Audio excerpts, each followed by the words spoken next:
Michael Collins. Thank you very much. Remote and flexible working can offer renewed vigour to Ireland's rural development plans. It is crucial, Minister, to attract workers to rural Ireland after the pandemic with new job opportunities, remote working hubs and support for those working from home. Ultimately, without work in rural areas, rural decline will continue the onwards trajectory. The Government's 5-year strategy called our Rural Future Promises to invest in rural regions after the pandemic, with a particular focus on enabling remote working in rural communities, revitalising town centres and rolling out broadband. However, the biggest flaw of this plan remains the complete lack of satisfactory broadband services in many rural communities across the country. And when an area like Gagan in Bandon fights for its rights to get a mast put up by Tree Mobile in what can't be seen from the road, the local authority decides to object against it. People trying to work at home, mast put up, sorts it out. All last year it was going on. There were workers on RT, they were working inside the church car park.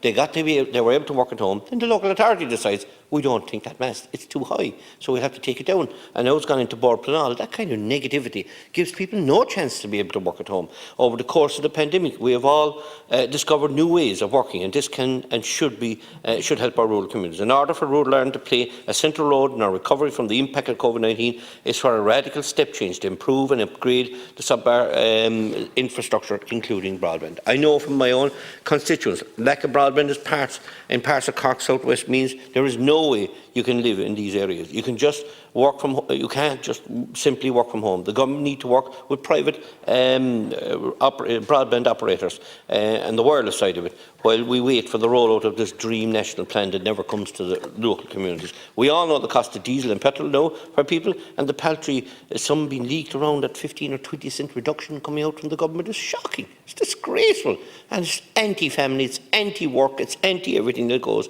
So look, there's other areas too. We need to look at maybe the larger companies, if people are working at home, that they might consider paying for their energy costs. That's another issue that has to come into play, because people are paying huge fees at this present time for travelling to work. They're paying huge fees if they're working at home, energy costs. And the larger companies that can have employees working at home, that's the very least they can do, is pay for the energy costs, and it's something that we need to look at further. Thank you.